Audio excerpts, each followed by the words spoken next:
Hello दोस्तों, मेरा नाम है मयंक। आप देख रहे हो मयंक स्टडी पॉइंट। दोस्तों, मुझको एक फॉरेन ट्रेड के वीडियो पे कमेंट आया था कि सर आपने कैरेक्टरिस्टिक्स ऑफ फॉरेन ट्रेड के बारे में नहीं बताया वीडियो में। तो दोस्तों, मैंने उस वीडियो पे फॉरेन ट्रेड ऑफ कैरेक्टरिस्टिक्स बताया था, लेकिन आपको अगर नहीं समझ में आइडेंटिफाई नहीं हुआ तो फिर से मैं ये वीडियो बना रहा हूँ। और ये वीडियो शॉर्ट में बनाने का यही कारण है कि मैं यहाँ पे बस कैरेक्टरिस्टिक्स बताने वाला हूँ जो कुछ 5 पॉइंट्स के हैं और उसमें ज़्यादा कुछ है नहीं, इसलिए मैंने वो वीडियो बनाई नहीं पीपीटी पे और मैं यहाँ पे शॉर्ट्स पे बता के दिखा रहा हूँ। तो दोस्तों, जब हम लोग किसी कंट्री में फॉरेन एक्सचेंज करते, फॉरेन ट्रेड करते हैं, यानी कि एक्सचेंज इंपोर्ट एक्सपोर्ट करते हैं कोई गुड्स का या सर्विस का, तो उसमें कुछ पॉइंट्स होते हैं जो इंपॉर्टेंट पॉइंट्स भी होते हैं। तो मैंने उन पॉइंट्स को यहाँ पे बताया है। मैं ये जो पॉइंट्स बता रहा हूँ, इस पॉइंट्स के बारे में मैंने नीचे डिस्क्रिप्शन में लिखा है और नीचे कमेंट में भी लिखा है। अगर आप लोग उसे नोट डाउन कर लेते हो वहां से तो भी चल जाएगा। तो पहला पॉइंट क्या होता है, पहला कैरेक्टरिस्टिक्स की बात करें तो यहाँ पे ये होता है कि आप जब इंपोर्ट एक्सपोर्ट करते हो एक कंट्री से दूसरे कंट्री में, तो वहां पे जो गुड्स और सर्विस हो रहा है वो एक्सचेंज होता है। तो यहाँ पे क्या हो जा रहा है कि exchange of goods and services.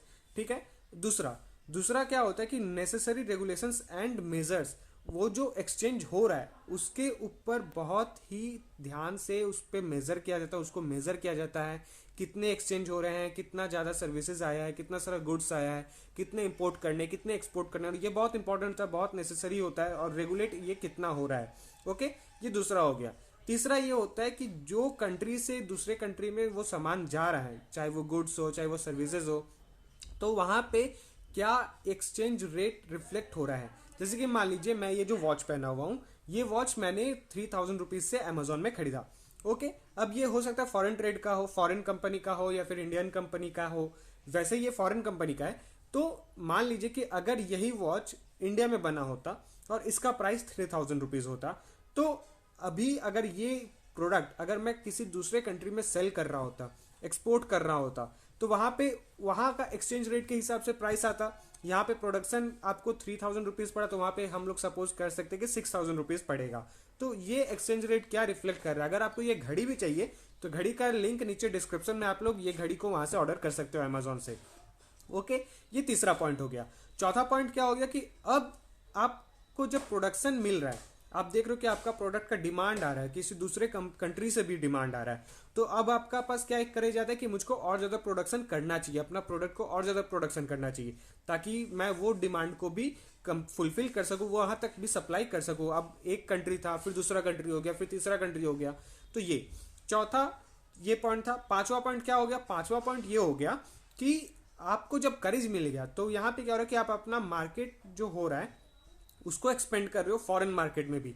आजकल बहुत सारे ऐसे कंपनीज है जो इंडियन मार्केट के साथ साथ, यानी कि डोमेस्टिक कंट्री के साथ साथ फॉरेन कंट्री में भी अपना प्रोडक्ट को बेच रहे हैं, सेल कर रहे हैं। तो वो कैसे हो रहा है, तो इसी तरीके से हो रहा है कि पहले करेज आ गया कि मुझको वहां से भी डिमांड मिल रहा है, मेरे प्रोडक्ट्स को लोग खरीद रहे हैं, तो चलो ये प्रोडक्ट भी मैं और ज्यादा एक्सपेंड करता हूँ। तो वहां पे जब आप फॉरेन मार्केट में भी अपने प्रोडक्ट को भेजते हो, सेल करते हो, तो वहां भी आप कई सारे डिफरेंट डिफरेंट ऑफर्स भी लाकर देते हो। तो ये कुछ 5 पॉइंट्स मैंने बताया जो मैं आपको फिर से एक बार बता देता हूं। पहला पॉइंट ये कि exchange of goods and services. दूसरा, नेसेसरी रेगुलेशंस एंड मेजर्स। तीसरा, कि currency flow reflected in the exchange rate. चौथा, encourage the production of a country.